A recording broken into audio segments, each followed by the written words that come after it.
Hello everyone, how are you? Welcome back to my channel law की बातें।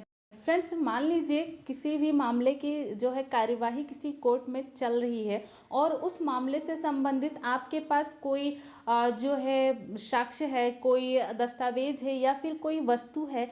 तो आपको उन वस्तुओं को, दस्तावेज को, उस एविडेंस को कोर्ट में पेश करना पड़ सकता है। आपको बुलाया भी जा सकता है यदि मामले से आप अवगत हैं तो।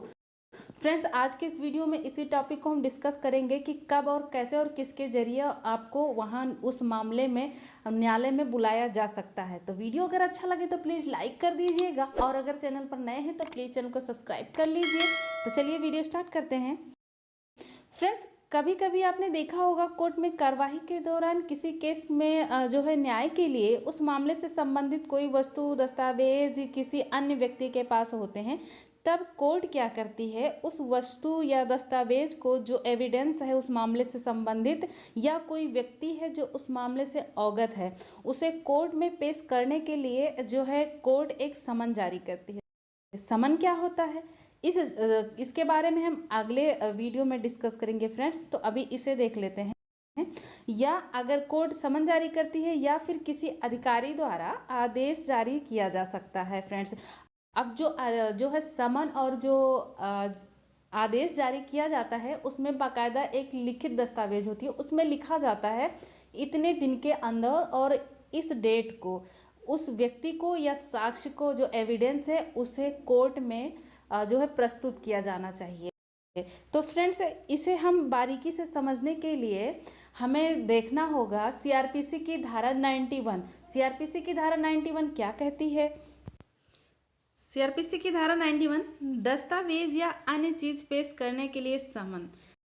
ये धारा कह रहा है जब कभी, मतलब किसी भी प्रक्रम में किसी वस्तु की आवश्यकता होने पर, जब कभी कोई न्यायालय या पुलिस थाने का कोई भारसाधक अधिकारी यह समझता है कि किसी ऐसे अन्वेषण यानी इन्वेस्टिगेशन, जांच, विचारण या अन्य कार्यवाही के प्रयोजन के लिए जो इस संहिता, जो सीआरपीसी की धारा के अधीन ऐसे न्यायालय या अधिकारी के द्वारा या समक्ष हो रही हैं, मतलब उनके किसी न्यायालय या अधिकारी के समक्ष जो है इसकी कार्यवाही हो रही है, उससे संबंधित किसी दस्तावेज या अन्य चीज का पेश किया जाना आवश्यक या वांछनीय है।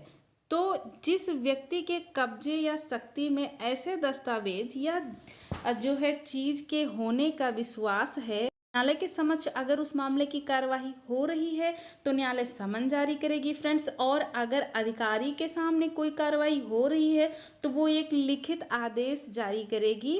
और अपेक्षा यानी लिखा हुआ है, अधिकारी एक लिखित आदेश उससे या अपेक्षा करते हुए जारी कर सकता है कि उस समन या आदेश में उल्लिखित समय और स्थान पर उसे पेश करें अथवा हाजिर हों और उसे पेश करें।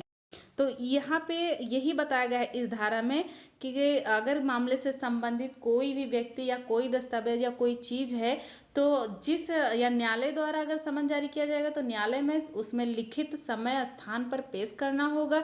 या फिर किसी अधिकारी के समक्ष अगर उस मामले की कार्यवाही हो रही है तो आपको उस अधिकारी के सामने पेश होना होगा।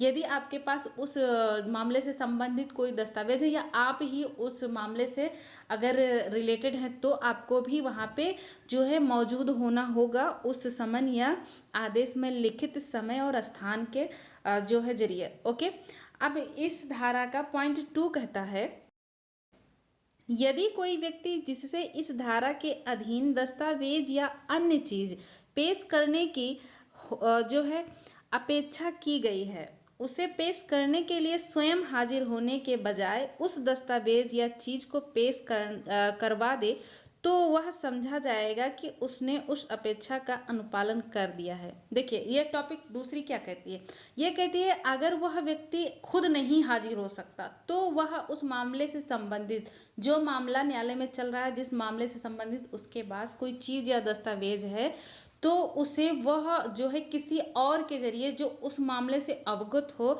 या फिर कोई पुलिस ऑफिसर हो या कोई अधिकारी हो जो उस मामले को जो है देख रहा हो, उनके ज़रिए उस दस्तावेज़ या उस चीज़ को जो है वहाँ पे प्रोवाइड करवा सकता है। ओके, अब देख लेते हैं धारा 91 के पॉइंट 1 और 2 में कही गई बात किन मामलों में लागू नहीं होती है।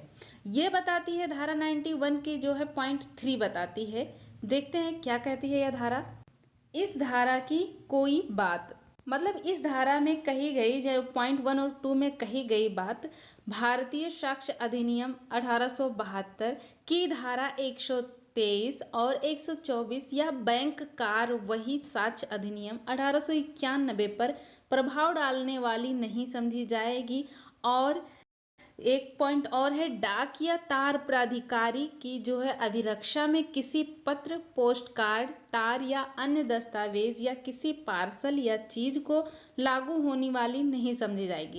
ओके फ्रेंड, मैं आशा करती हूँ कि आपको समझने में आसानी हुई होगी कि कब और कैसे अगर किसी मामले में संबंधित कोई भी वस्तु या दस्तावेज आपके पास है तो आपको कब कैसे प्रोवाइड करवाना होगा जो है अधिकारी या न्यायालय के। So please I request all of you, please like video, share and subscribe my channel. Thank you, bye bye.